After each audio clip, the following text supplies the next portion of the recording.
faut dire que le président Tidiane Thiam est de l'opposition.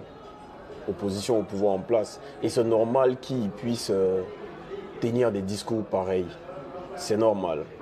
Parce que, comme l'a dit Cissé Bakongo, le ministre Bakongo, on ne laisse pas un dirigeant diriger quand on a des objectifs précis.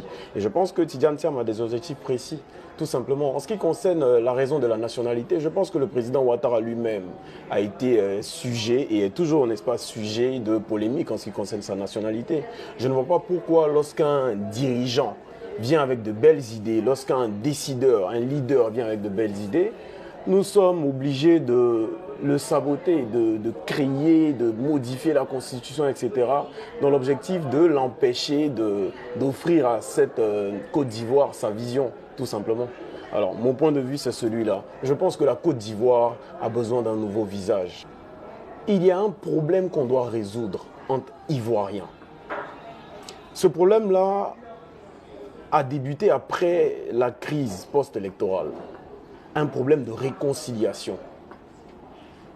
Guillaume, je dois être honnête, sincère avec toi, et tu conviendras avec moi, bien entendu, et les téléspectateurs conviendront également avec moi. Il n'y a pas de réconciliation en Côte d'Ivoire. Il y a en Côte d'Ivoire du tribalisme. Lorsque le président Ouattara a pris le pouvoir, il y a eu, et on voit encore ces problèmes. Il y a eu des prises de position. Le pouvoir en place, le gouvernement est rempli de dioula. La Côte d'Ivoire a été divisée en deux. La partie des gagnants et la partie des perdants. C'est des vérités qu'il faut dire. Ça fait mal, mais il faut dire la vérité. Je ne suis pas une personne qui fuit la vérité. C'est justement pour ça que je ne suis pas en Côte d'Ivoire aujourd'hui.